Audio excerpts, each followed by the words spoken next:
Well, I said at the top of the program, they picked this week to soar with the Eagles instead of scratching with the chickens. The night before Thanksgiving was a magic night for AEW. Almost the entire program was not only inoffensive, but actually pretty good. Notice who wasn't on it. Well, we are entering a golden period, ladies and gentlemen, where we don't have to look at Twinkle Toes McFingerbang until, at least from what I'm hearing, the end of February. We got no Moxley on the show. He's getting his treatment or whatever, but a byproduct of it is somebody else gets a chance. The Hardley Boys. That was who I was speaking of specifically from this episode. Yes, their involvement is hopefully going to be minimized going forward since we have actual talent now. And this, as a television wrestling program, what AEW did on the Wednesday night before Thanksgiving is better than anything that we've seen from the WWE in ages. And it's not because, they're more professional than the WWE. They've got the big budget that the WWE. They've got the great production crew, blah, blah, blah. They've got the buildings. They've got the whole 9 yards. They just, what they put out in front of you as content in the WWE is now either silly or mostly just blah. It's just boring. Even the stuff that there's nothing unprofessional going on. There's nothing exciting going on either.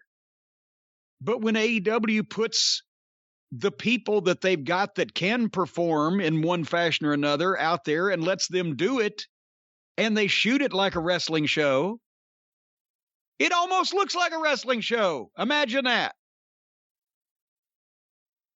And I guess this is going to be JR's last show for a month. He's going to have to do 20-something radiation treatments for his skin cancer over the course of the next month, which means pretty much every day almost. So he's going to have to take some time off. And I think I saw something where Tony Khan tweeted that he'd be back, or he hoped he'd be back on their New Year's Eve week show from Florida. So good luck, JR, with the treatments, and I hope that goes well. And we'll see. Just taking someone out of that booth couldn't hurt, since there's more announcers than, in some cases, some wrestling companies have wrestlers on the roster. They've got more announcers. So just taking somebody out for a while might help a little bit. I agree, and it should be Shivani, and let's all wish JR get well soon, and I'm sure he'll be back hopefully very soon on AEW TV. And somebody said, well, why does Cornette still not like excrement, since he's the only one that really is excited to call what he's watching? And if he'd take the fucking mask off and become a real human being and not look like an embarrassing outlaw prick, then it would be a whole lot easier to take. But since that's never going to happen, because he still has to remind everybody that he once masqueraded as a professional wrestler, it won't happen. They should go the other way and have all the other announcers start wearing masks. Completely takes any of the importance away from it. Hey, in the first year of this program, I'm surprised that JR didn't fucking just don a mask on some of the... So at least his face wouldn't be on the thing. But anyway, Wednesday night, the night before Thanksgiving, they're in Chicago, Illinois. Where do you gotta start? Where do you gotta start, Brian? I'm not going to sing it. Like Mussolini and extra cheese. Pickles, onions, if you please. Put it on the bun, the mayo there. I'll eat it in my underwear. Oh, come on, enough. I'm the cult of meat with extra cheese. The cult of meat with extra cheese. The cult of meat with extra cheese. Now with tomato. Oh, I didn't expect that. How? There comes Punk. And I'm thinking, okay, they're leading with Punk and QT Marshall. Punk's a safe shot in Chicago every time, but suddenly the music of MJF, not QT Marshall.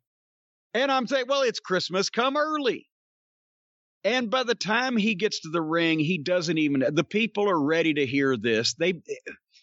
They've wanted to hear this just like everybody else has, because Punk's noted for his promos, MJF's noted for his promos, and also they're two of the most interesting personalities in the company. And MJF, before he barely even had to speak, they had the asshole chance, the CM Punk chance, the shut the fuck up chance. And then they started. And the way they did this, if you notice when they started out, they were all the way across the ring from each other in opposite corners, and Punk is just humoring this little prick, like, what the fuck is this guy come out here to say? And let him say it. And I don't want to jump ahead, but over the course of the thing, as the comments got more heated and there got to be more back and forth, that's when they got up closer together to each other. So they didn't start up. They knew they were going a while. So they didn't start face to face, because then where are you going to go? Remember, I mentioned that before, especially with MJF and the way he's so sharp with some of this stuff.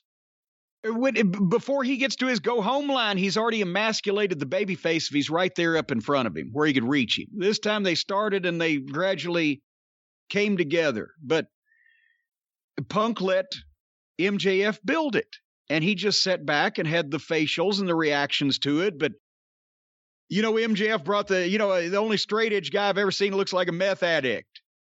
And I'm going to verbally finish you quicker than your UFC career. That was the one. That was the one where as soon as you heard that, it took it to another level, because you didn't know if they were ever going to bring that up in AEW. You figured it would be a sore spot. And who's going to bring it up? The one guy who wants to really annoy CM Punk. It was great. And then just for Punk going to get a microphone and somebody handing him a microphone, the people popped on that because they were, okay, here we go.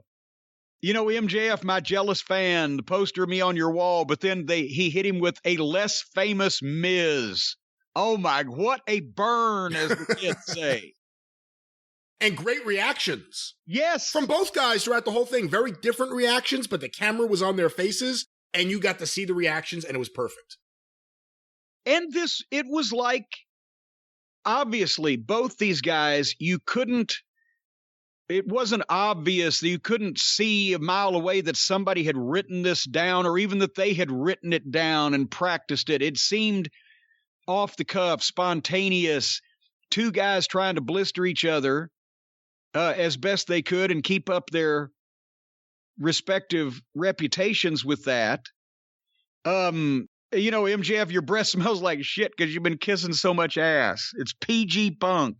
And then he starts comparing him to John Cena. But I did think that it was, ironic, funny, preposterous, whatever, that in front of this crowd, being compared to the biggest star that the wrestling business has made in the last 15 years is bad. It's the representation. But it's what he represents. It's just where everybody was in the scheme of things. But anyway, as they wound up and got worked up and got closer to each other, and MJF says, you're nothing more than second best. That's all you've ever been. And, I'm better than you and you know it. And then Punk comes back, instead of being mad and yelling at him and pissed off, he said, you're right. You're right. At first, I didn't know if they'd still give a shit. I didn't know if I still had it. I might have been a little bit, I'm not scared anymore, and I'm not unsure anymore, whatever, and I'm not scared of you. And I'll let you make the New York Times again, this time in the obituaries. And then he told him off and escalated it again. Replaced as one of the four pillars by Britt Baker. And then the only way that you'll ever be number one is if Tony has a daughter and you marry her. And I even saw somebody complaining that they spent too much time talking about the other company. I saw a lot of that. And I think in a lot of cases in wrestling, it's a real thing, like an Impact. Don't talk about WWE. It makes you look small, but that wasn't what this was. No. These guys didn't ignore the obvious, the things that everyone in that audience knew about. And by bringing all that stuff up, it made it all seem more real. Yeah. You believed what they were saying. These are things you may not necessarily think you would ever hear on a wrestling show, which is why you got some of those reactions. I think anyone who had a problem with them talking about, I mean, they didn't just go out there and yell WWF, WWE, excuse me. But they referenced things that everyone knows about. It made perfect sense. Yes. And they reference a place that he's been, and they referenced a fucking... all those fans know what's going on, and they know the relationships, and they know the track records, and it was good stuff. And like you said, it made it seem real. And then after if you marry Tony's daughter, here now, the laundry starts coming off, and Punk offered to punch MJF in his needle dick. And so they start doing here comes the scarf, and here comes the jacket, and here comes the blah, blah, blah. And then MJF rolls out and takes off like a heel. Fuck. We ain't going to get to see it now, but we want to see it.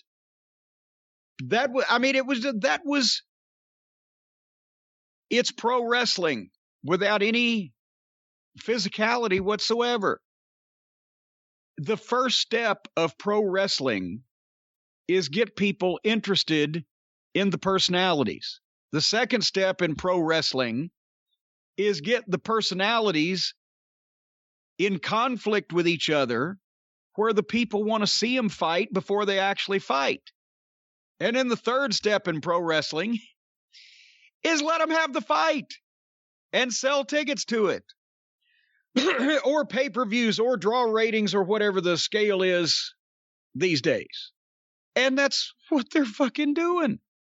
And I was gobsmacked that, again, you don't see anything that real or legitimate or just well done on anything the WWE does, because even if they had anybody that could talk like this, they don't let them.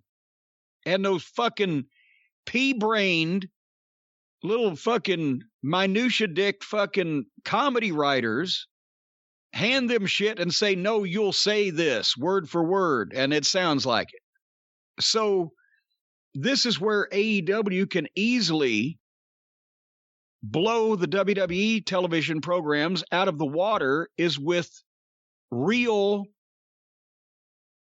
interesting promos, because it's the only place that guys are allowed to do them. And honestly, how many places have guys that can talk like MJF and Punk? So there you have that. I can't rave enough about this segment. I watched it more than once. I tweeted it out. I never tweet out AEW shit. I tweeted this out because you know what? Because you're on the payroll. Because I'm on the payroll. Tony, I need a raise. But, I tweeted it out because it represents what I want out of wrestling in 2021. We can't go backwards. I don't ever want to go backwards. Everyone's like, go back to 1985. I don't want to go to 1985. I want to live now. But there are things you can apply that worked in 1985 that you shouldn't just reject because they're from 1985. What I like about this is it's diametrically opposed to a Young Bucks segment, where I think even if you like them, you have to admit there's goofiness, there's silliness, beyond a natural goofiness and silliness. There are wrestlers. Jim Duggan was naturally goofy on promos in Mid-South. I'm not talking about WWF Jim Duggan. But the Young Bucks stuff, and I'm using them to encapsulate a lot of the bad shit, the Orange Cassidy stuff, the Matt Hardy stuff, a lot of this crap that I think doesn't belong on a national broadcast in 2021, it makes me embarrassed to be a wrestling fan, and it makes me not like what I'm watching. But when I see stuff like this, when I see stuff like Danielson right now, stuff that treats it like it's real, stuff that doesn't insult your intelligence, stuff that's logical, that makes sense, that doesn't seem ridiculous, this is my argument for what wrestling should be right now. This stuff right here, that's captivating, that goes 20 minutes, and you can't fucking turn away from it. I couldn't leave the room. I was getting called downstairs. Said, I'll be down in a few minutes. I usually pause the shit and go downstairs. Well, and part of that was because Suzanne forgot to leave you the keys to the handcuffs. Well, maybe so. But this was a phenomenal segment. I didn't want it to end. It went a couple different directions that I didn't expect. And this is 2 weeks in a row now where I can't wait to see what's going to happen next with these two. Nothing physical. Right now, it's just mocking each other and getting under each other's skin. Draw this out. We said last time, don't rush it. You got something special here. You got the biggest star in that company. I would argue the biggest star in the entire wrestling business right now. Versus the next biggest star in AEW, quite frankly. This is a special moment and a special feud. And so far, 2 weeks in, it's been great. And to me, it perfectly shows what I think wrestling in 2021, in terms of the angles and interviews and segments outside of the matches, this is what I think it should be. Everything can't be this, but everything can have the tone of this. Well, yeah, and you mentioned it's real, so it would work in any time period. In the 80s, they would have been yelling at each other about, well, I beat so-and-so, and I beat so-and-so, and I beat, well, you cheated to beat me. And they would have been talking about the finish of something or their record like that was completely legitimate. The people would have been with it because they thought it was.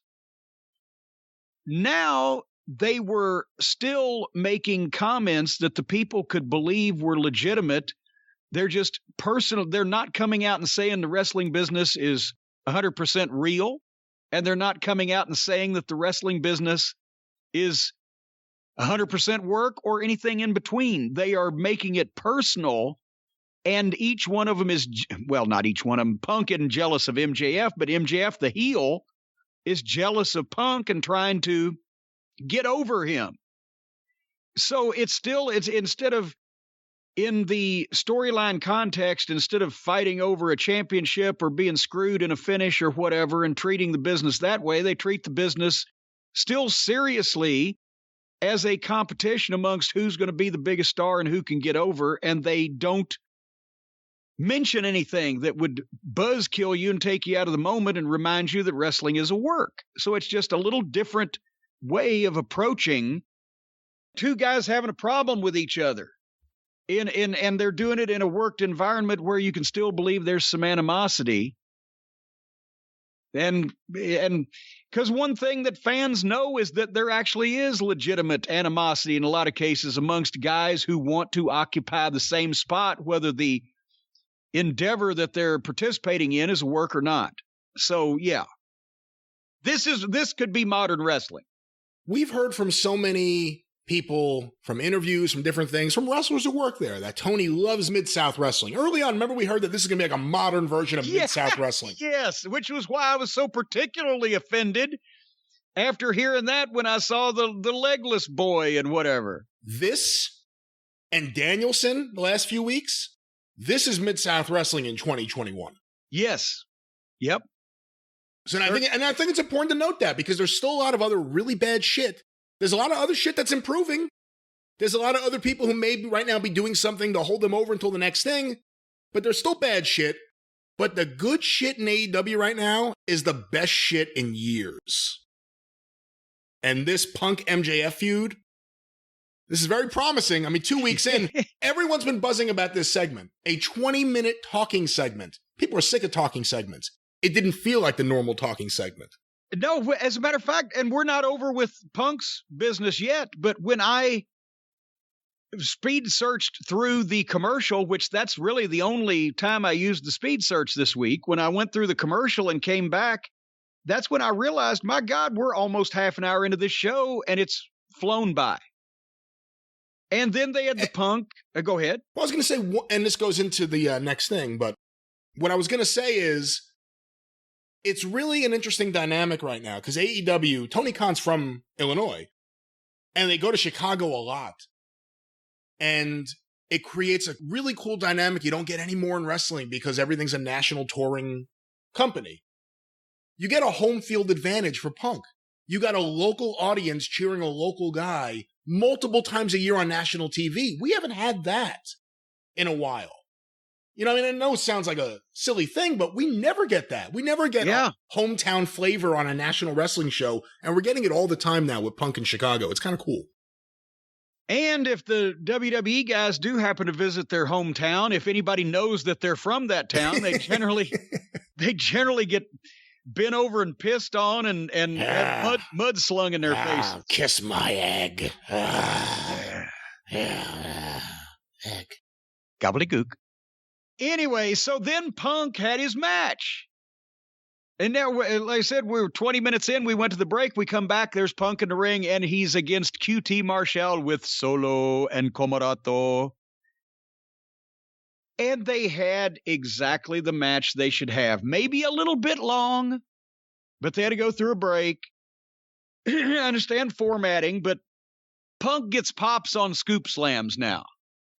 Just because because he's smart enough to have built it up to be a thing. And the Stooges interfered and it got kicked out of ringside. And at one point, right before they went to the break, Punk gave QT a beautiful shoot off so he could take his upside down bump into the turnbuckle. And QT does that well, he does it better than Michaels because it doesn't look like a guy doing a smooth, controlled flip up and then back to his feet. It looks like Ray Stevens when he got flung into the fucking turnbuckle and went upside down.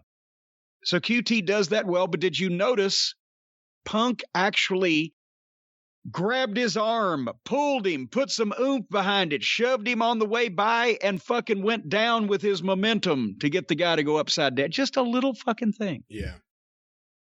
Anyway, so then on the other side of the break, QT got some heat, and then Punk finally hit him with a kick, knocked him goofy, made a comeback, hit the elbow drop off the top, called for the go to sleep, hit the go to sleep, and covered him 1, 2, 3.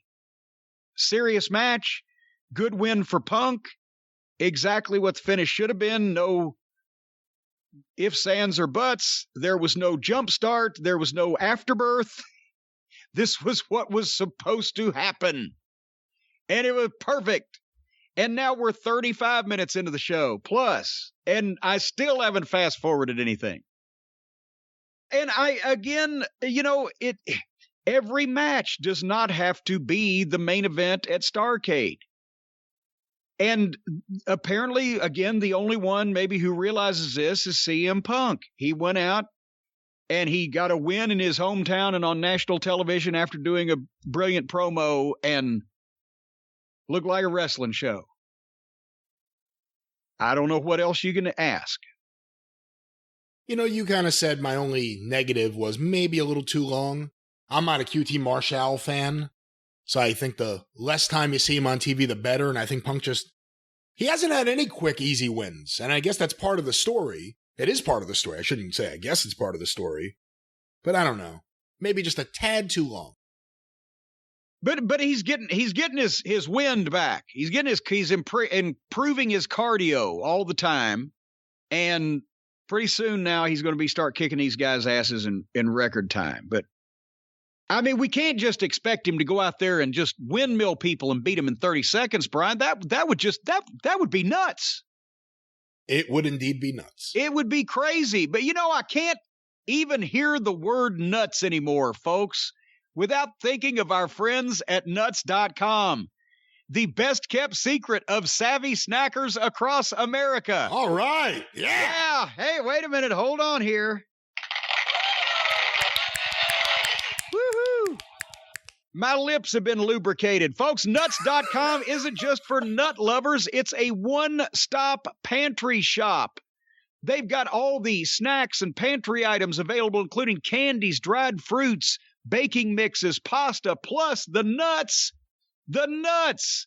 Healthy nuts, delicious nuts, nutritious nuts, all kinds of honey sesame sticks, white chocolate toffee cashews, dried mangoes, raw, organic, roasted, salted, and candied, even chocolate dipped nuts. Snacking heaven here. It's the Valhalla of snackers. You can get anything here, folks. 4,000 products to choose from. Delivery is fast. Most orders ship the same day. They come fresher than if you got them at the supermarket. And because it's the holidays, of course, you got to have the nuts laying around. Everybody wants to grab your nuts, snack on your nuts, to possibly take your nuts home in their pocket and eat them at home. I had people one time, Brian, stole my nuts, had plastic bags in their suit pockets just to be able to dump my hors d'oeuvres into. But anyway, what? That's right, plastic bags in a pocket. It comes in handy for soup. New Nuts.com customers get 10% off your first order when you text EXPERIENCE. The word experience. Can you spell it? I will. EXPERIENCE to 64,000. That is 64 with 3 zeros behind it. 64,000. Text the word experience, and new Nuts.com customers will get 10% off their very first order. Terms apply. Available at nuts.com/terms. But I'll tell you what, these things are good, and the white chocolate toffee cashews, as we know, are superior, but you like the chocolate gummy bears. There's stuff for kids. There's stuff for old people. If you're so old you don't even have any teeth left, you don't have to eat the nuts, eat the gummy bears. That way you can gum them. The fresh rainbow sprinkles for ice cream. You never think about the idea that sprinkles are once fresh when you buy them in a store, but these are amazing. Yes. And the biggest problem I have with Nuts.com is that people, listeners of the show, keep tweeting out pictures of their Nuts.com arriving, and then I see that, I go, man, I'm hungry, and I order more. Every time. We just got a box. Just said, Harley alerted us the other day. She started barking like crazy. She saw the Nuts.com box, the packaging. It comes with the Nuts.com logo, and she went, even Harley knows that when Nuts.com arrives, shit's on. All right, well, the shit was on, of course, talking about AEW Dynamite this past Wednesday night. Well, and as a matter of fact, we go right from the Nuts.com spot to catering at AEW, where there was Eddie Kingston sitting there eating a piece of cake. Or he was trying to eat a piece of cake when suddenly, here comes Daniel Garcia and 2.0. They are everywhere, and they interrupt everybody. And they sit down at Eddie Kingston's table and start harassing him and telling him what's wrong with him. And they say, you know, Eddie, you're just not hungry anymore. And he says, I want this cake. And I don't know why that suddenly Daniel Garcia and 2.0 are joined at the hip, or why they just roam the premises at the AEW tapings, interrupting people's backstage pre-tape interviews. I don't know, but this was kind of entertaining. And then they threw hot coffee in his face, and then a bunch of people ran in and kept didn't pull them apart, because Kingston was trying to kick their ass, and they left, and they were trying to hold Kingston back. At least that was a legitimate reaction to something that might happen in the middle of fucking catering. How would they have gotten by with having a physical assault in the middle of catering and nobody's here to help? So they did that. That looked good. Jim Ross remarked, where's Tony Gurria when you need him? And anybody who worked for the WWE between 25 and 35 years ago died laughing. Because for a variety of reasons, number one, Tony was sometimes called on to be in pull-aparts, but number two, most of the time you could find Tony in catering. What were your thoughts on, did Eddie ever get to eat that piece of cake? I don't know. I mean, at first I thought it was a little too cute. Last week he said he was going to catering. This week he's in catering for the promo. But I get such a kick. He eats a lot. I get such a kick out of 2.0 with Daniel Garcia. I mean, he's just like a serious young wrestler. They're just this weird Canadian nasty boy. I was about to say, the illegitimate sons of Knobs and Sag. I find them really entertaining, and I think if you're going to use guys in this kind of role, I'd rather it be them than the Matt Hardy group. There you go. And we said it seems like Tony kind of shuffles one undercard heel group on for a few weeks, and they're on nonstop, and then he shuffles another one off. Let's hope them being on the show all of a sudden, again, nonstop, means that maybe the Hardy family will be shuffled off for a little while. I don't know. It doesn't look like we're shuffling the best friends anywhere, and those, I'd rather even look at the Hardys than the best friends. I think if we just keep them all in one segment, that's the wonderful bathroom break segment. Well, anyway, speaking of being full of piss and vinegar, here comes the Gun Club. Colton and Billy Gunn. Now, what's the other son's name? Oh, Austin? I forgot. Austin, that's right. That's what Austin? it was. Yeah. Okay, Austin is not competing in this. He's at ringside, and they faced the team of Bear Country. From where were they from New York? Do they even have bears in New York? They were announced from New York State. Yeah, in New York State we do, not in New York City, obviously. Well, no, in New York City, you got other kinds of animals. And some rats big as bears. But anyway, I got to admit, I didn't fast forward this program, but I zoned out on the match because what the fuck, it's Bear Country.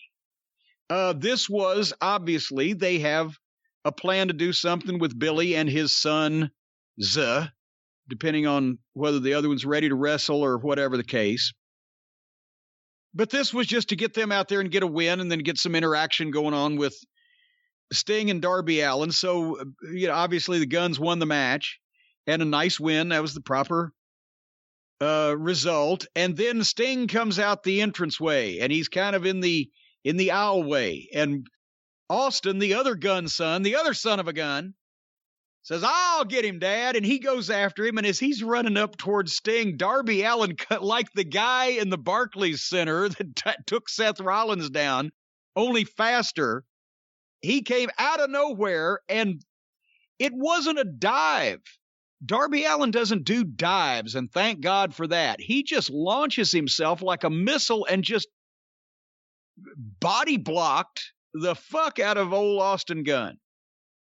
And now Darby and Sting go to the ring and the other two Guns bail out. So apparently this is still going to continue. And I'm not minding it. And Billy is so professional. He had that match with Darby Allin that we loved on the other show that we just talked about Rampage. A few days ago. Rampage. Because he did it exactly as he should and got Darby over exactly like he should and didn't try to insult anybody's intelligence that he's going to be out there taking bumps for a guy that's 100 pounds lighter and a foot shorter. So if Billy's in there to control this and we get a little Billy and Sting, that might be interesting, but I'd like to maybe see the two kids as the team. Just to see if the other one's ready. I don't know what their situation is. I'm assuming there's a reason why we're not seeing the two kids as a team right now. Well, one would think either that or maybe because there's only two of Darby and Sting.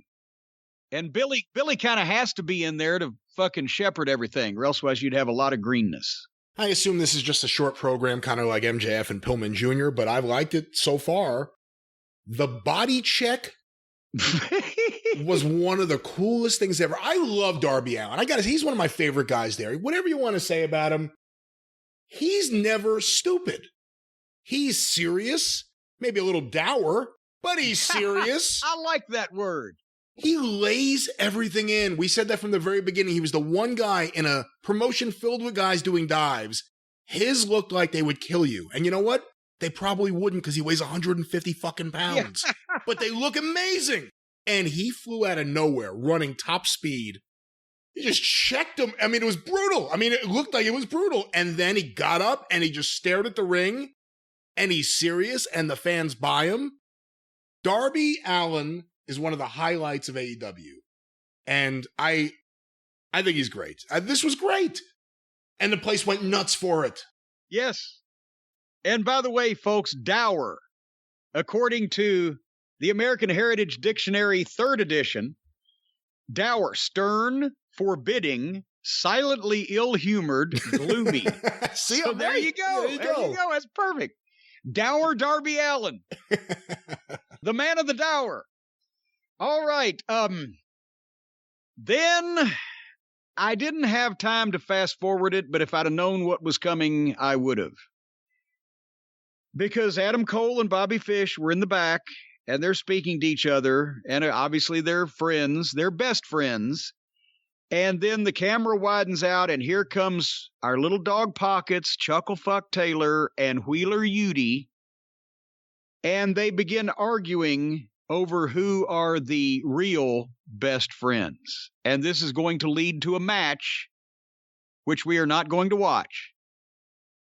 I watched it. Well, I ain't going to watch it. You shouldn't watch it. Not the top team, but two members of the top 4-man faction unit for the last 3 years in NXT comes into this company and argues with job guys and their mascot over the business's stupidest team name. Now we've gone back to AEW of old. Even if you got good talent in something, if it's silliness and they're opposing job guys, insignificant, low-level, preliminary talent that nobody gives two shits about, what the fuck are you doing? This is what Adam Cole came here for. Good God. So, and then we had Team Taz sitting down with Dante and Dante Martin, Leo Rush, Tony Schiavone was in there. And with all the emphasis of a person in a medically induced coma, Dante Martin signed the contract with Team Taz that Leo Rush did not want him to sign. And that was it. Sign me up for this. Sign me up for this. I think Leo Rush is great. I think Taz is great. Dante Martin as a heel, there's something we didn't even think about at all. Let's see how that changes. Let's see if all of a sudden his facial expressions change. But wait a minute. Is he going to be a heel, or is he going to wrestle the same way he always has, and then Team Taz is going to try to get him to change around and he don't want to, which would seem to be more in line, because could Dante Martin at this point and his greenness, should he try to be a heel and take away all of the flashiness and the fancy moves and the things which is his calling card, because he doesn't have much else right now, because he's got no body, no personality, and no experience? Maybe you do like a whole Godfather 2 thing where like Leo goes to the dark side, starts hanging out with Team Taz, and all of a sudden one day, or not Leo, Dante, and then one day Leo just shows up with Dante's brother, who doesn't say a word. He just walks out and stares at him. And Dante realizes what he had to do. I guess that's a bad analogy because Frank Pantangeli kills himself in a bathtub after that. Just keep him out of the bathtub. But yeah, I mean, so he signed the contract, didn't expect to see that coming, but it just, Tony Schiavone said, "We are shocked." It looked like the least shocking thing that ever happened. You know what? They needed to do something with Team Taz, and I don't know where this is going. And we've liked Team Taz, but they've been kind of going nowhere for a long time. They lost Brian Cage. Nobody has missed Brian Cage. I was about to say nobody's looking for him either, are they? No, apparently the only one is his wife goes on social media and says, "Why aren't they using him?" And then they just don't use him. So it's pretty funny. I was going to say, well, wait a minute. I've realized the failure in my logic here. I was going to say, could somebody impersonate, catfish, as they say, our little dog Pockets' wife to get on Twitter and start complaining, get him fucking run off? But that would mean that people would have to think that he could actually get married. But I think Team Taz, having a new member, a new wrinkle, they needed something. So let's see where they go with this. And it kind of makes Leo the babyface out of the whole thing, which was surprising. And like I said, I like Leo. I like Taz. Let's see where they go. Yeah, because Leo's the babyface because he wanted to screw Dante out of his money, but instead Team Taz is screwing Dante out of his money. Technically, we only know that Leo wanted to make Dante money. You're assuming that he wanted to screw him, and I understand why. You have jerks like Matt Hardy running around screwing people in front of the camera while they're signing contracts. But I think Leo has shown that he cared. And telling them that they're going to screw them. Yes. Well, we'll see who's going to screw who. And what a segue into the girls' match. The TBS, or is it affectionately called the Hose Tournament, Jamie Hayter and Thunder Rosa. I've got to be honest again, I did not fast forward. I started watching this because I'm a Thunder Rosa fan. But this was the time of the morning where Harley Quinn was having her little kebab treat stick on the foot of the bed in front of me while I was watching the show, and after she finished her stick, she wandered up to me to give me puppy kisses, and that necessitated me turning her over and rubbing her belly, and I was rubbing the belly, and then all of a sudden Thunder Rosa won. So it was a pretty good match, from what I figure. Harley enjoyed it. What'd you think about it? I thought it was pretty good. I've liked Thunder Rosa, but actually I've been more and more impressed by Jamie Hayter the last several weeks. I'm surprised that they're already teasing turning Jamie Hayter babyface, especially because they've been teasing the Wardlow thing for a little while. But I like Jamie Hayter. Thunder Rosa's great, and I hope they do something with her. And she's gone forward in the TBS tournament, so maybe they will. But I think Jamie Hayter is really good too, and it'll be interesting to see what happens with her in the next several months. I think and whenever Serena's able to come back or from wherever she's at, hurt? I think she's been injured, but you never know with this company. She may be ready and they just haven't put her on, but they almost have to put Serena or Thunder Rosa in any girls match to make it work, because those are the two that can get a match out of almost anybody. And, unfortunately, that is sometimes penalizes talent that can work and can get other people over and can do jobs while it doesn't necessarily hurt them.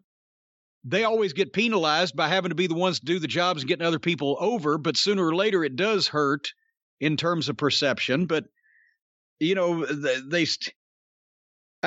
just saw Riho is back. She was Riho. On last night, too. It was Riho against Dr. Britt Baker. Yes, DMD. And Riho beat Dr. In case anybody's waiting for a Rampage review from the Friday, the day after Thanksgiving, it's not going to come because I got tipped to the matches. Riho beats Britt Baker in a non-title match. Well, to be fair, she had the advantage. She has new lace sleeves.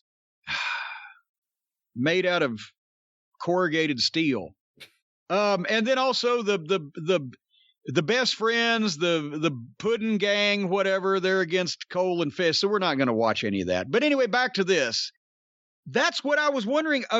Again, Britt Baker and Jamie Hayter argue and shove each other, and Jamie Hayter walks out. They're just starting the same kind of thing that they've been doing with MJF and Wardlow with another heel group here. They just do similar things. I'm not sure why you would do one thing that's the same thing as another thing you're doing, but... And I like Britt Baker with Rebel and Jamie Hayter, because Rebel's not really muscle. Jamie Hayter's muscle. Rebel's just kind of flunky, I guess. Well, hey, now, there's nothing wrong with being a good quality flunky. In character. For heaven's sake. I mean, she went to the Mickey Poole School of Flunkiness. She's one of the best flunkies ever. Oh, boy.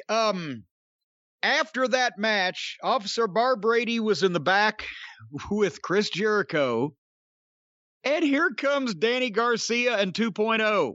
And they interrupted this promo. And the whole thing was done so that Jericho could do in a backstage promo, could do square head jokes on the mouthy member of 2.0 and try to get the crowd out in the arena watching the screen to chant square head at the aforementioned 2.0 member. Did you understand this? Or did I not understand it? Of course it was understandable, but why was this necessary? Oh, I know exactly why this was necessary. Because Jericho wasn't on a show any other place? First of all, it wasn't good. Jericho's material gets lamer and lamer, and when you see other good shit on shows, like this show had, and then you see Jericho stuff, it's completely out of place. AEW has left Jericho behind. It's just that he's still there. So we'll see what happens there. But was this about just Jericho wanting to be in front of the crowd or get a pop? No. This was the genius of Chris Jericho. This was what Chris Jericho did to MJF. This was what Chris Jericho did to AJ Styles and so many others. Chris Jericho's sitting there realizing that Eddie Kingston's the most over guy on these shows, getting monster pops. People love him. People relate to him, whatever it is. This is Jericho's way of latching on to Eddie Kingston for a few weeks so he could be out there with Eddie Kingston. Jericho's the king of latching on to what's happening. The key is you got to try to disengage before he drags you down to his level. And not too many people have successfully been able to do that. Now, see, I don't know now. See, because you're just making accusations there. Now, if Chris Jericho was a person that wanted to latch on to what's popular and sap the heat or sap the affection or sap the attention from someone else, then then he would have had a long track record of this from the time he's been in the company. He would have latched on to, well, the boss's favorite wrestler, the company mascot, My Little Dog Pockets. He would have had a program with him, but that would have made no sense except, well, he would have latched on to a guy like MJF, and he would have made him subservient to Jericho's whims, and he would have had him doing stupid so he would have, poor Eddie. Poor Eddie. Well, let's hope it's quick. It's only a few weeks. Let's hope Moxley comes back soon, and maybe we get Eddie and Moxley again, but I think that's what Wait a minute. Now, hold on. You mean to tell me I have to hope Moxley comes back so that I don't have Eddie Kingston ruined by Chris Jericho? That's a Faustian bargain. I'm not saying that. I'm not saying that. I'm saying you could also hope for Fozzy to have a hit record. You could also hope that... I could also hope for Pamela Anderson to come knocking on my door wanting to blow me. That but may be more likely to happen. The other one and see which one fills up first. And we heard from a lot of people, and I think we should issue a correction.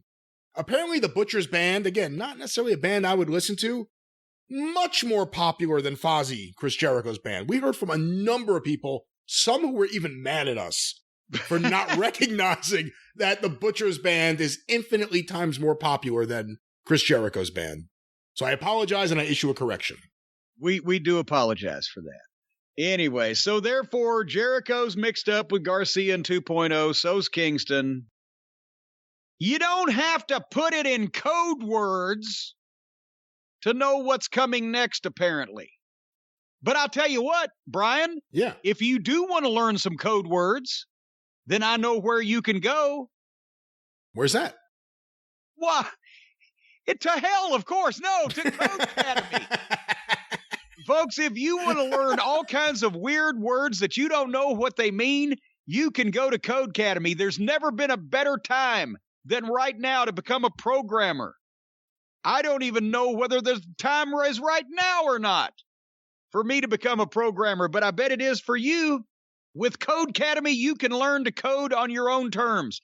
And I didn't know that, but apparently that's exactly what you can call Codecademy. You can say, I'll give you $16.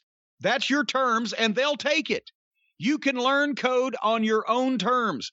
We are living in a fast-changing world, ladies and gentlemen.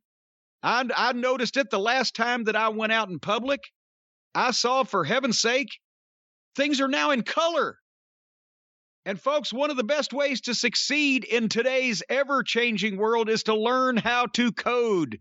Whether you're looking to start from scratch or looking to advance, Codecademy can help you reach your coding goals. Did you know, Brian, that over 50 million people already know that Codecademy is the best way to learn code?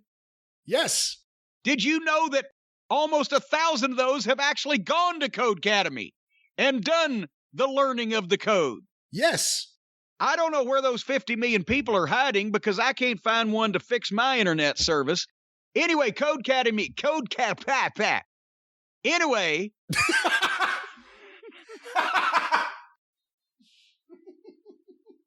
Codecademy not only teaches you job-ready coding skills, but also helps you build unique projects for your portfolio. I'll have you know I built a replica of Fort Boonesboro out of toothpicks. You can also earn certificates and even prep for technical interviews. How technical are they? You won't understand a goddamn word that's said there either. Folks, it's a great chance to learn to encode yourself, and people will never be able to figure out what you're saying because no matter what your experience level, when you go to Codecademy, when you knock on that front door of Codecademy and they open that big tall door and they let you in and they take your cell phone and your wallet and your passport and they put it in that little locker. That's not how this works. And then they put you in that room and sit you down in front of that little desk with that pen and that pad of paper, and they tell you to get to writing. What? No matter what your experience level, you'll be writing real working code in minutes. Not like that. Hold on. Yes. Just for the record, they accept anybody. There's no big door you have to worry about getting through. The door is wide open. Just go on your computer and you can learn. Knock 3 times. No, you could just go and learn. 3 times and then twice on the pipes. And that way they know it's a code. And that way they know to open the door and let you in. They have to take people's cell phones and wallets and passports. Elsewise, people would try to take off and spread the secrets. This is code. No one will be taking your phones or wallets, ladies and gentlemen. Well, just until you leave, if they let you. And then when they sit you down at that desk and they give you that pad of paper and that pen and you start writing code. No. Well, folks, in some cases, you're writing a note to a loved one asking them to pay the ransom. No. In no cases is that what you're doing. Sometimes the note says, fuck these people, don't pay them. I don't know. It's up to you. But, finding the right career or job can impact your life. And you've heard that a lot of people are quitting as part of the Great Resignation. People have finally said, take this job and shove it. I ain't going out in the pandemic for these pennies. Well, now you can earn dimes and nickels, and you can even aspire to quarters by going to Codecademy, learning the coded languages, Python and HTML, and SQL. And Codecademy's, they have a personality quiz. You can take this personality quiz to get tailored career advice and course recommendations based on your strengths and interests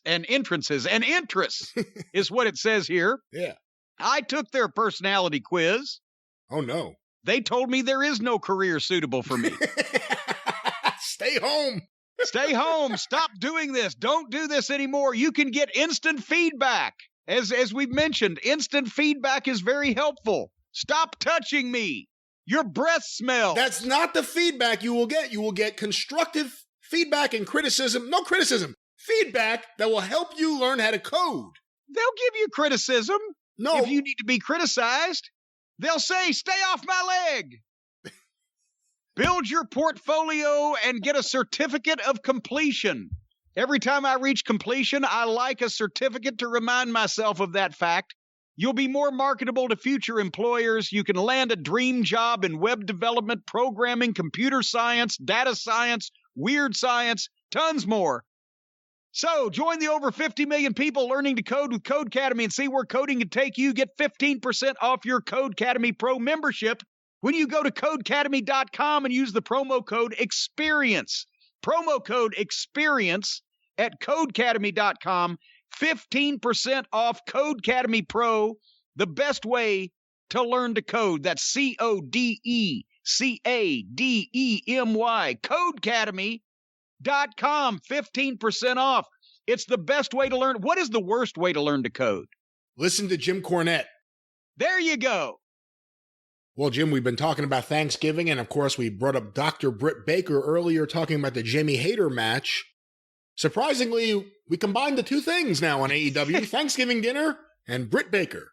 Well, after Britt Baker's cohort, Jamie Hayter, got beat in the tournament, and then they had words and Jamie Hayter walked out on her. Naturally, Britt Baker and Reba were both so upset they had to go back in the back and sit down to a Thanksgiving dinner prepared especially for them at a table with Tony Schiavone.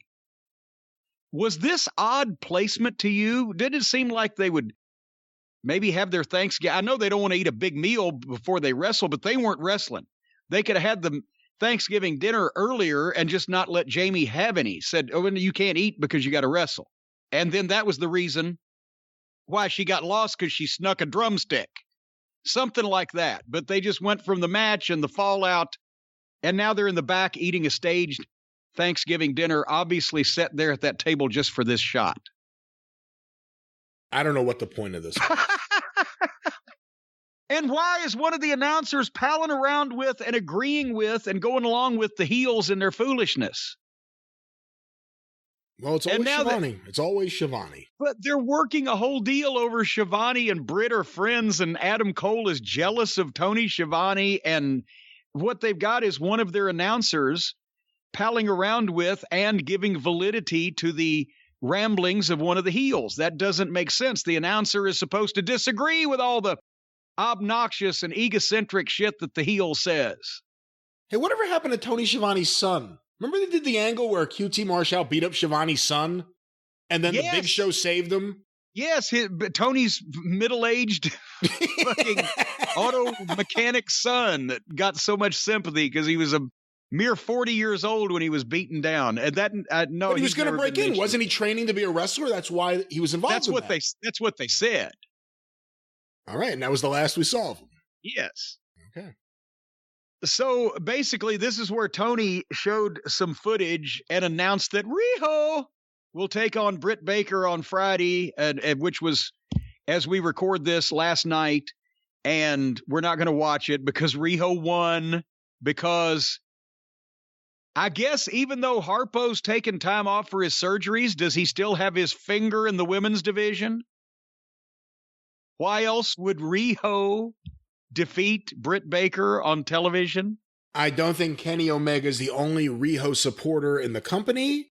And I also don't think Kenny Omega is taking a big step away from any of his normal tasks, even though he's having surgery. Not gonna pull his finger out of the women's division, even though he's on the sidelines, is what you're saying. I don't know where his finger is. I don't know where it's been.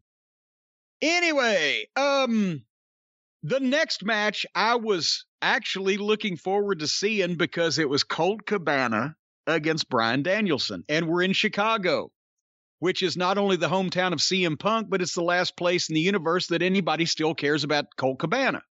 So I'm saying this shouldn't be bad.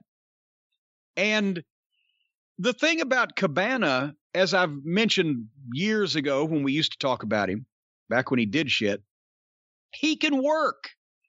He's not only normal sized, but good sized.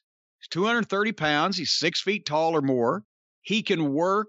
Not only can he work regular when he wants to, he can work and be serious and not make the funny facials, but he's excellent with mat wrestling. And he spent a lot of time in the United Kingdom, and he studied the world of sports style. We even had him in Ring of Honor years ago. I think it was Dave Taylor we brought in Atlanta so they could do a little world of sport match because he's good at it.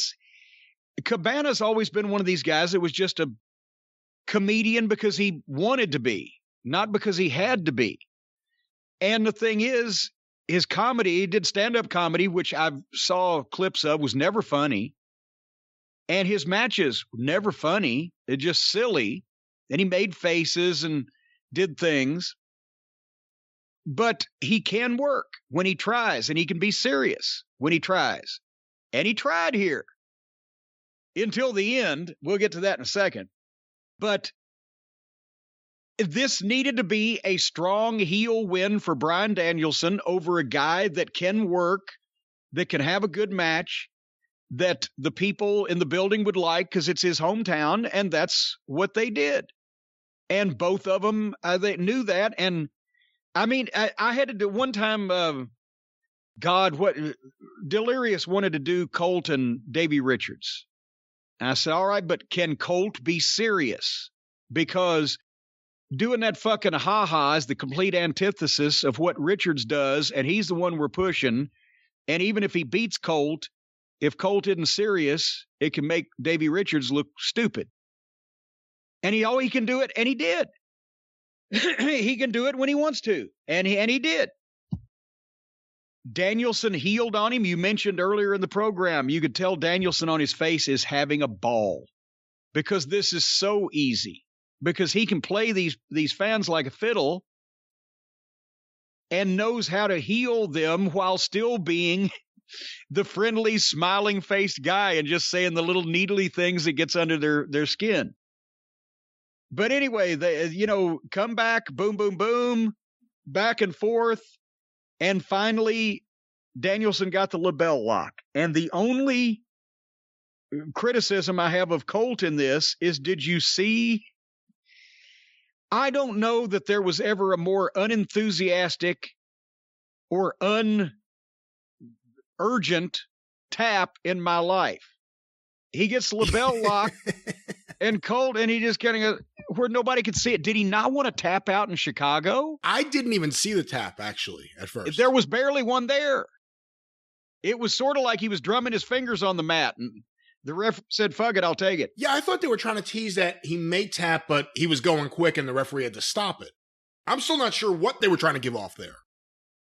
What I thought what they were trying to give off was Colt was kind of miffed that he's having to tap out instead of getting pinned in his hometown, and so he did it in a very lackluster fashion.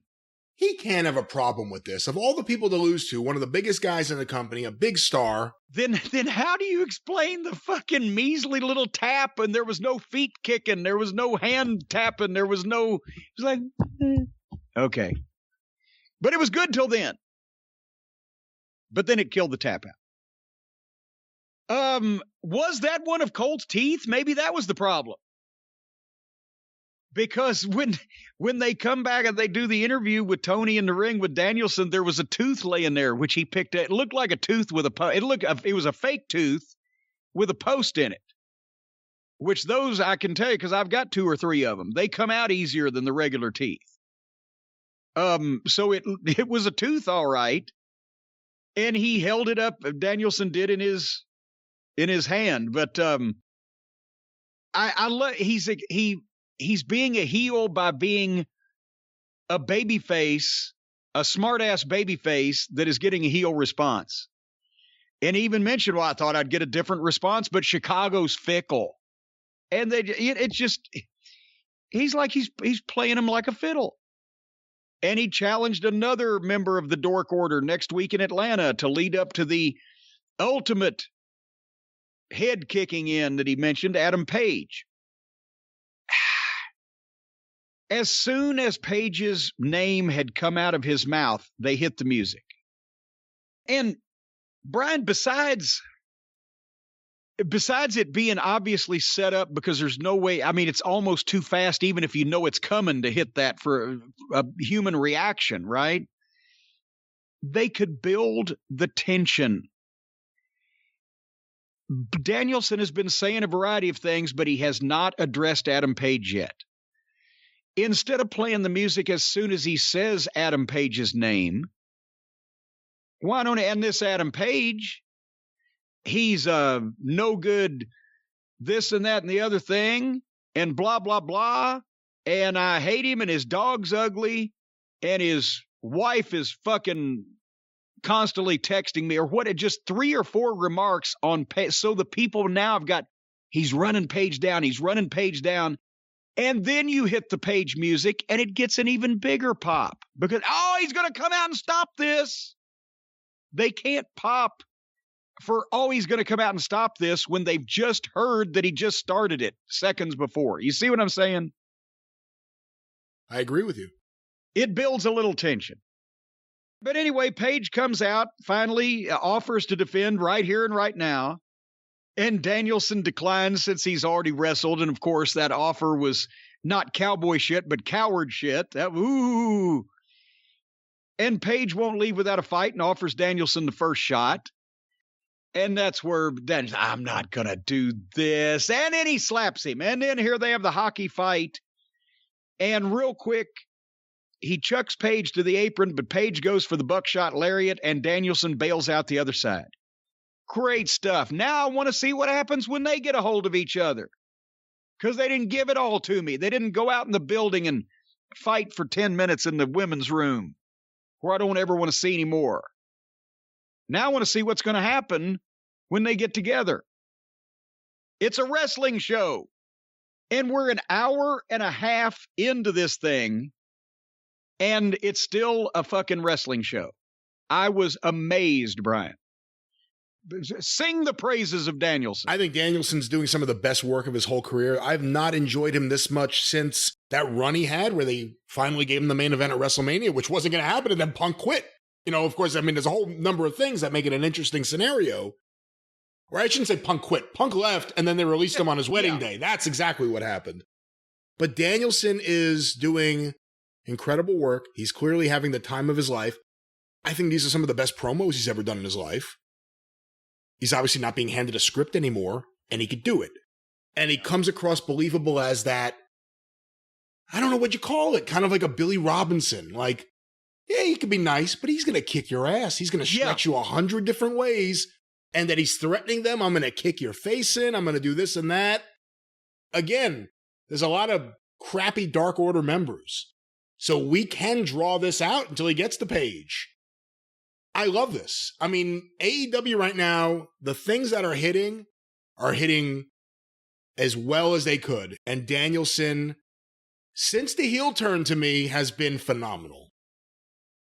Well, part of the thing with the promos is just these guys are not only wrestlers, but they're wrestling fans, and they talk to and are out amongst the fans. And so they know what to say that will register with these people, whereas the comedy writers in the other company, they don't ever talk to the fans, and they're mad at the fans because the fans always say, this fucking writing sucks, because it does. So they have not only no interaction with real wrestling fans, but also no impetus to write stuff for guys that fans would want to hear because they don't even know what it is. So like I said, AEW gets to run away with these type of segments because they come off as what fans want to hear, as what they believe that these guys would really say, not orchestrated, written down bullshit. And, again, Danielson, you mentioned Billy Robinson, the I'll kick your ass in a heartbeat and I'll break your fingers and all that stuff. That's true. But Robinson could be a bit dour. He was not a smiling, fun-loving babyface. And whereas the reason I like Danielson's is because he's saying it with that impish grin, and he's such a little smartass, but without even really saying smartass things. It's just what he's saying in the particular way and to who he's saying it to or about. The tone of his voice, and also the smile is slightly changed. There was a point during the thing last week with him and Paige, I think it was last week or 2 weeks ago, I forget what it was, where at one point he said something and he kind of laughed at his own joke, and it was a heel laugh and smile. It was a completely different thing. But I'm enjoying this, and I look forward to seeing where this is going to go. More of this. This is great. I'm just thinking, Brian, that with the roster that AEW is assembling now, they ought to have like a wall of fame in their entranceway. Wall of Fame? A wall of fame with pictures of all these greats. They've got CM Punk. They've got Bryan Danielson. They've got Hangman Adam Page. They've got FTR. They've got all kinds of talent. They should have a wall of fame with pictures of these people framed in the entranceway so that all the entering wrestlers could walk by this pantheon of immortals. What do you think? Is that an idea? I think it's an interesting idea. Of course, you're talking to the first person to get in trouble for defacing the Wall of Fame at Long Beach High School years ago. I think it's a great idea. Well, in all fairness to you, it wasn't the best picture of you they put up. But I still don't think that just because your picture was hanging on that wall, they should have gotten you for defacing it. They installed a Wall of Fame all of a sudden at my high school, featuring some really famous people, because we had a lot of famous people go to my high school. Billy Crystal, Rick Rubin, and then local political idiots. So when they launched a Wall of Fame, I went in the library and took a Sharpie and wrote on a couple pieces of paper that I taped together the word politics, and I glued it to the thing so it said the Wall of Politics. And they immediately called me to the dean's office, and I explained to the deans, because I had good relationship with them, exactly what I did, why I did it, why I thought it was funny.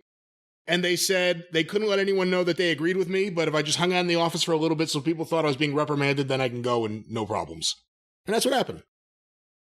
You know what they should have done? You know what you should have done? What's that? See, if you had just had a skylight frame up on that wall, then you could have put anything you wanted in that frame, but when some authority figure tried to come around and take a peek, you could just, boom, change it to something else. And that way they would see the inoffensive picture until they walked by, and then boom, another picture would pop up that may be a little bit more edgy, so to speak. Interesting theory there. Maybe someone who didn't go, yeah. That's right. Maybe a picture of pockets, for heaven's sake. Someone who didn't go to any school. But nevertheless, with a skylight frame, you can change these things in the twinkling of an eye with just the tap of the screen. The skylight frames not only show one picture, they show multiple pictures. And we've mentioned it, folks. The skylight frame is a photo frame that you can update instantly by email from anywhere. It sets up effortlessly in under 60 seconds. You plug it in, use the touch screen, connect to the Wi-Fi if you don't have Spectrum, and enjoy. You can send photos to the skylight frame from everybody in the family. Can send pictures to one person's skylight frame. So you got a picture of Aunt Betty and Uncle Gladys and Cousin Junior and whoever else. They're all popping up. They pop up in seconds. Multiple people sending pictures to this same frame. It's phantasmagorical. It's got a black frame and a white mat. So it looks like a real photo frame. It is a real photo frame because it's framing photos. The gorgeous 10-inch touchscreen that you can swipe through pictures with your finger. You can even tap it and thank the person who sent you one of the pictures. So if somebody sends you a picture, you can tap them. And it's 100% satisfaction guaranteed. If you don't love your Skylight frame, they will offer you a full refund. You're a real prick if you take it, but they'll offer it to you. And you can load it up beforehand. Preload is what they call it, with your favorite pictures if you want to give it a personalized gift. So you can have pictures of you and your whole family or you and your close social circle, and you give it to somebody that's involved. They love it. It's the holidays. If you give one of these for Christmas or Hanukkah or New Year's, birthday, whatever holiday is coming up, Kwanzaa, it doesn't matter. It's better than TV. They can just sit there, especially old people can just sit there and watch the photos pass by. So Vince would remember, well, there was Billy Gilzenberg. And there was, oh, shit. It's Tootsmont. I see him coming now. Folks, the reviews on Facebook are quite complimentary to the Skylight frames. And now, as a special offer, you can get $10 off your purchase of a Skylight frame when you go to skylightframe.com. That's SKYLIGHT, skylightframe.com, and enter the code DRIVE. $10 off your purchase of a Skylight frame at skylightframe.com. Enter the code DRIVE, and you'll have this, Dad, sitting on the shelf or hanging on the wall or wherever you put it, and these pictures will fly by, and you'll realize, well, I don't know who half these assholes are. But you'll love it. Oh, that's right. Skylight frame. Well, Jim, you know what? You should do that as a rib. What? Send your grandmother who's maybe losing a step. Send her the picture of the Skylight frame, and then send her pictures of people that she doesn't know, and say, "Hey, Grandma, why would someone do that?" Because then, hey, Grandma, did you get pictures of Aunt Fanny and Uncle Felcher and all these other people she don't know? And she'll go, yes, I don't remember them. You don't? Well, hell, they've been in the family for 30 years, Grandma. What's the matter with you? You could fuck her mind up like that. I heard they did that with Vince. They sent pictures of the active roster. He had no idea who anyone was. Except for Shelton. Ah, Shelton. Great egg. Well, that was egg-citing. Should we go to the main event? Oh, I forgot Danielson wasn't the main event. Yes, let's go. Well, actually, he was, but should we go to the last match? Yes. All right. This all-purpose stew, a gumbo of a match, if you will, a burgoo of a dish, where they just threw everything in. Malachi Black, Andre Olio, and FTR with Tully and Andre Stooge against the Lucha Brothers and Pac and Cody with Arn Anderson and Alex Abrahantes. So both their managers were AA on that team. Again, good point. Wow, very good. I don't know where to begin with this thing. As we've said, it takes all the aura off of Malachi Black being this spooky, strange person when he's associating with, on a friendly basis or even just a civil basis with heels or baby faces. He should be a loner guy. The Lucha Brothers are the exact opposite opponents that you want for FTR. FTR's best tag team in the business, and when they have to at Lucha shit, they're better at it than anybody else at getting a match out of these guys, but still it's bleh. Cody's on the babyface team, and he has incendiary heat, molten lava level heat with these people. They boo every time he draws a breath. Because they can't just have rematches, because that would make sense and might help guys out. They've got to fucking fiddle up and make multi-man matches with reluctant partners that don't fit and make no sense. So this was the last match, but at least we'd made it about an hour and 40 minutes in before this started. And there are people in this match that you do want to see, just not all of them, and usually not in these combinations. Dax and Cody started, and sharp, quick, snug pro wrestling. Anytime you got Dax or Cash in, it's a level above what everybody else does. As soon as Cody did anything, they just came unglued. They're offended by his presence. It's not even booing a heel now. It's just like, we don't want to see you do anything. And he needs to go ahead and be a heel, because this is not going to get anywhere, him trying not to be a heel. I almost think he has to be subtly trying to be a heel now. But they did the fucking spot. I swear to God. I've seen this before. Not often. But there have been really unpopular baby faces before, and I guess, and you've probably seen something like it in ECW, because that was the first really anti-babyface promotion where we don't want to see people being baby faces. But Cody took his weight belt off and threw it out in the crowd. And the crowd grabbed it, and a guy in a Cornette face t-shirt threw it back in the ring, and that got the biggest pop of the match. They came unglued when the crowd threw the belt back. And I'm trying to I seem to remember the crowd throwing something back on the Dynamic Dudes one time. I think they threw back Cena's towel for that ECW pay-per-view. Yeah, yes, that's when they had the ECW pay-per-view, they threw Cena's towel back. It's happened a few times through him, but this was, and the joyousness, it wasn't even a cheer pop, it was a laughing and happy pop. You know, Chicago is where the Chicago Cubs famously have their fans. If a home run from a visiting team is hit into the bleachers, or wherever, I guess, they throw it back on the field. They really popularized that. But this was beyond that. These people hate Cody. And I want to say one thing about this, and we can continue talking about this match.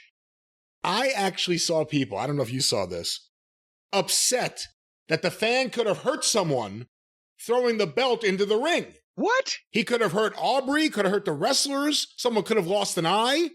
Forgetting the fact that Cody just threw it into the crowd. He threw it into a crowd blind, out in the dark, and he couldn't say, and they're all together. No, he did it safely. He did it in a very careful way to prevent any injury. No, he threw it into the fucking crowd. He side-armed it into the fucking crowd as hard as he could. And they all grabbed it and fought over it to be the one to grab it and throw it back. And saying the guy in the Cornette face shirt came out on top. Way to go, pal. Hold on, wait a minute.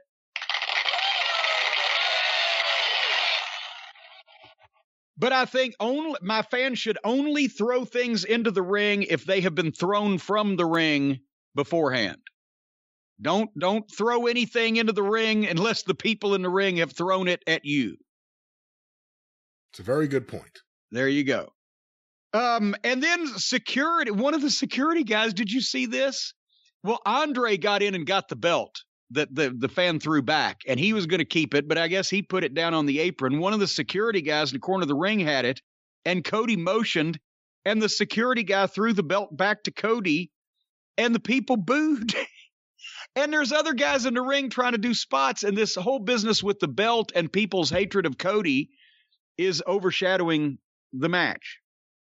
So anyway, as soon as Penthouse tagged in, he came off the top rope with a drop kick to, I think, one of FTR's balls in front of the referee. They can't.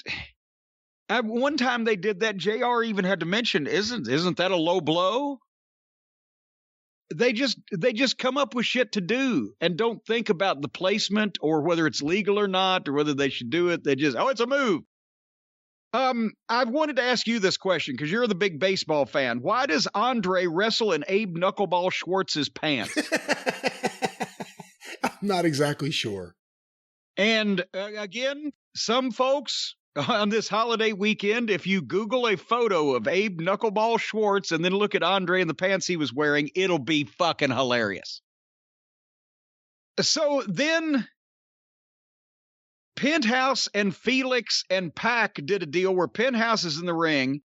He tags Felix to come in, and Felix, before he even steps off the apron into the ring, tags Pac, who's standing right next to him. Like that is a thing that can happen.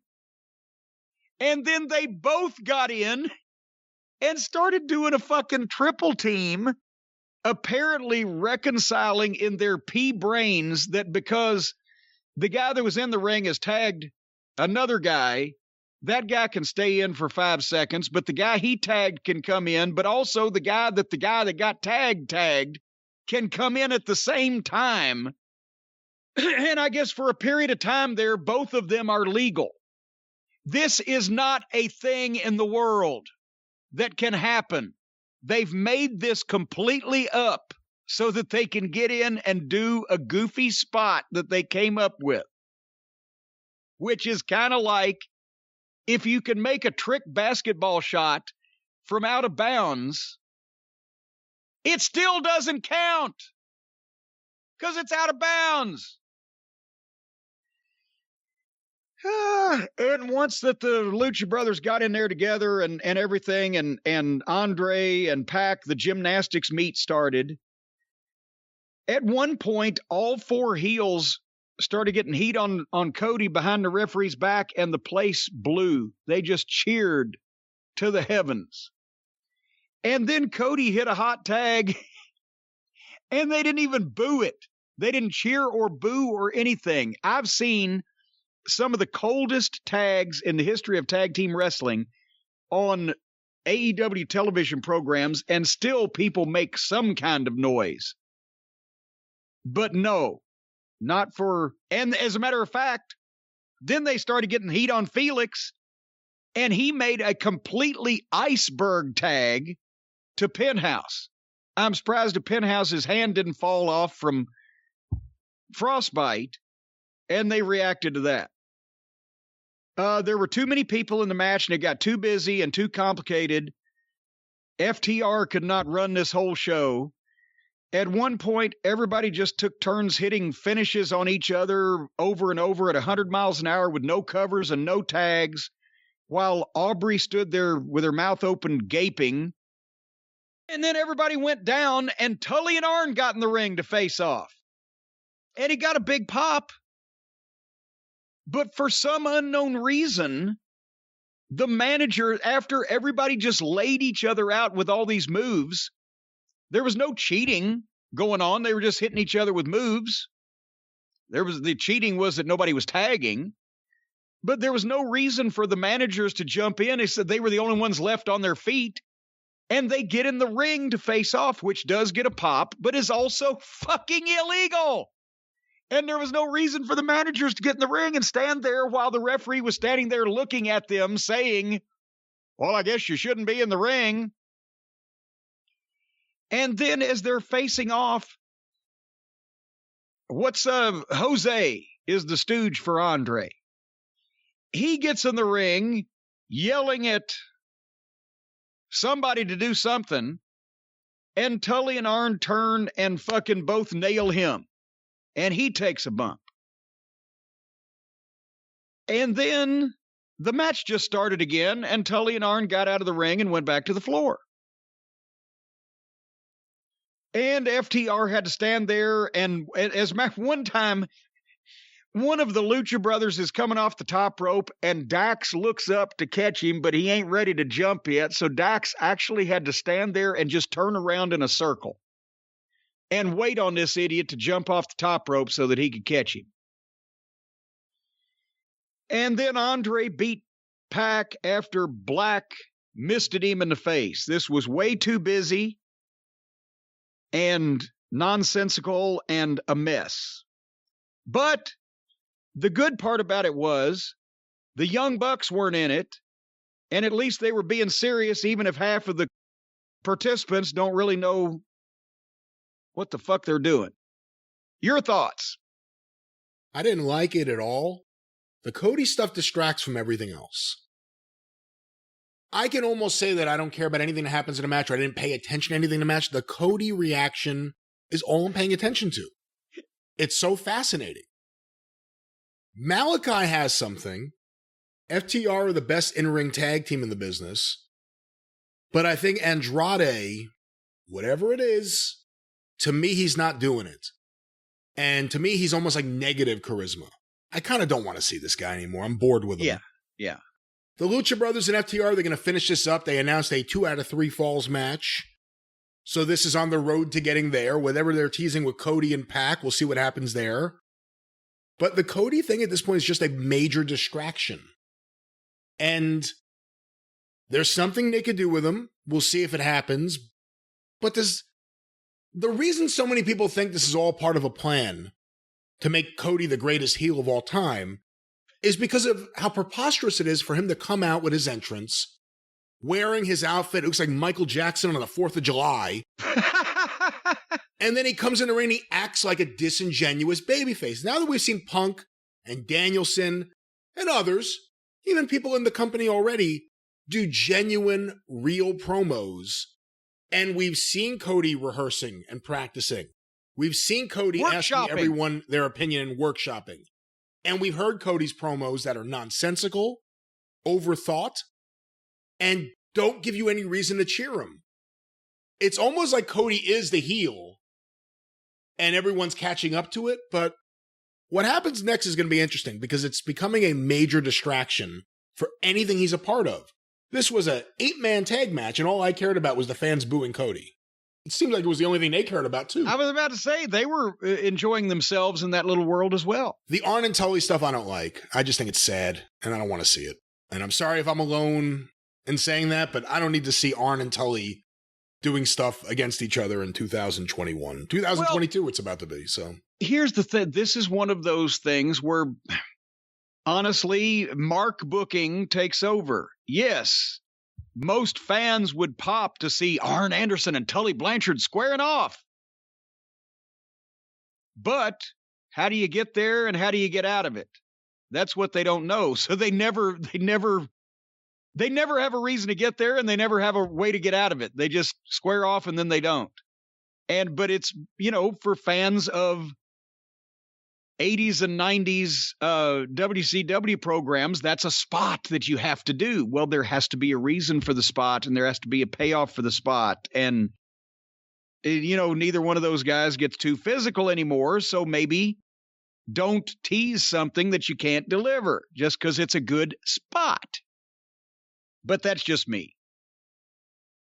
But yes, you pretty much summed that up, and busy, long, and complicated. But they got an hour and 40 minutes in on this program without, and this wasn't as insulting or ridiculous as a lot of stuff. So once again, we have to give them a nice little round of applause. And no wonder that the fine folks up in WWE land can't figure out what's going on, because this program is so much easier to watch than theirs. This program is more exciting than theirs in the good stuff. This program is much more like pro wrestling than anything the WWE is producing.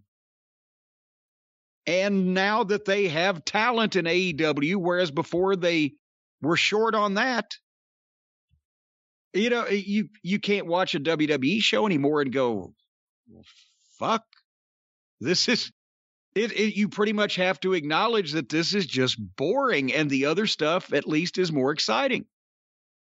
Again, to my comment earlier in the show, the good stuff in AEW right now, which all happens to be the serious stuff in AEW right now, is exactly what we hoped AEW would be.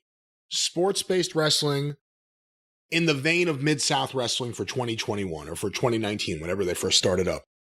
The Danielson stuff, Darby Allin slugging the Gun Kid, the MJF Punk segment, even Britt Baker. I think there's a lot of stuff on this show that's really good. And there's even stuff I left out. Taz and Leo Rush and Dante. There's a lot of stuff that's good, and everything that's good is the serious shit. And to me, this is what the product should be. Completely the opposite of WWE and everything else out there, which always just ends up mirroring WWE in one form or another. The Buck stuff, the Jericho stuff, that shit fits on Raw. The good stuff we're seeing in AEW is the best stuff we're seeing in wrestling, and it shouldn't be watered down around a bunch of crap and bad comedy. Either create a separate show where it could just have the stupid shit and the comedy shit, or what are you doing? What the fuck are you doing? Well, because the good thing... Go ahead. No, just the good shit is so fucking good right now, and when you follow that up with the best fucking friends, it makes me not want to support you. But that's all I'm saying. The good thing is, it's been almost 3 years, and some of these contracts are coming up. And one would have to think that we will... I mean, already somebody sent in, I think it was the AEW Botches account, sent out a tweet saying, well, we haven't seen Jelly in months. We haven't seen Sonny Kiss in months. And by the way, Dwarf Dong Sucker has disappeared from the side of the Luchasaurus, the Jungle Express, Jurassic Express, trying to figure that out. So even if he's not making a public announcement like the WWE does, we wish so-and-so the best in their future endeavors because we just fired their ass, it's turning over. We haven't had to see those people in a long time and probably never will again, thankfully, because now there's talent in. If there's just some way, like I said, so the 3-year contracts, a lot of those are coming due and there'll be some turnover. If there was just some way that we could reignite the interest on the part of the WWE in the Hardy Boys so that they would make a big offer and the Hardy Boys could accept it, they can go and They just re-signed. Well, that's what I heard they re-signed for summer. I was thinking they can go and do comedy and fit in over there in Fantasyland, and we could have a wrestling show if they just get rid of the Hardy Boys. But they signed them again because Tony's personal friends with them, and even if he knows at this point, he doesn't want to tell them that they've fucked up his whole fucking company for the past 2 years, and we're just getting the chance to see what it could be without their influence. But, let me ask you this. If AEW lost Bryan Danielson tomorrow, would it hurt AEW? I think it would. What about CM Punk? It would hurt the show quality. Oh, my God, yeah. It would hurt the show quality. It might hurt the ratings a bit. The AEW fans that were there would certainly not turn their backs on the company over it, but it would hurt in terms of any new viewership and definitely in terms of show quality. CM Punk, same thing, correct? Yes. If AEW lost Chris Jericho and the Young Bucks, would it hurt AEW in any way? I don't see how, because, again, the same thing. The people are going to come that like AEW regardless of who's on the card because it's AEW. It's like an ECW thing. But no, the match quality would go drastically up if we didn't have to see the Hardy Boys all the time, and Jericho if we didn't have him latching on to the guys that can still go and, trying to sap all the interest off of them. That would make a better show as well. So I think, yes, if they lost Danielson, they lost Punk, it would hurt. Jericho and the Hardy Boys. I don't think it would affect anything, but it's not going to happen. But I don't think it would affect anything, and that's important to note. I know, and I was being facetious. I know full well that the WWE is not going to make the Hardy Boys a fucking offer. They made all those guys an offer just to see if they could sign them up and hide them somewhere so that Tony Khan would get discouraged and go on about his business. When that didn't work, they'd never fucking hire half those guys they made offers to again. That'd be ridiculous, because then they wouldn't be preventing an unknown entity from doing a startup. That's what all those offers were about. Now they know what the entity is. They're not taking it seriously. They probably should. But when they saw the initial talent that they made offers to, they probably didn't take it seriously. Now with Danielson and Cole and Punk and this guy and that guy, they may be starting to take it a little more seriously. Sets them up in good position to go to TBS. And again, the thing that I've been optimistic about with Punk and MJF after a couple weeks, and Danielson and Adam Page after a couple weeks, it appears they're not rushing these two programs. And that's a good thing, because everything I've seen on TV has made me want to see more. And I'm not at the point yet where I want to see physicality or the match. I just want to see more of the build-up to it. The anticipation, where I can't wait to see the match. And it's been really good so far. And maybe we'll start getting some rematches, too, so that we can actually have some fun. These fucking idiots. They've left match after match sitting because they don't do rematches, which the wrestling business was built on. So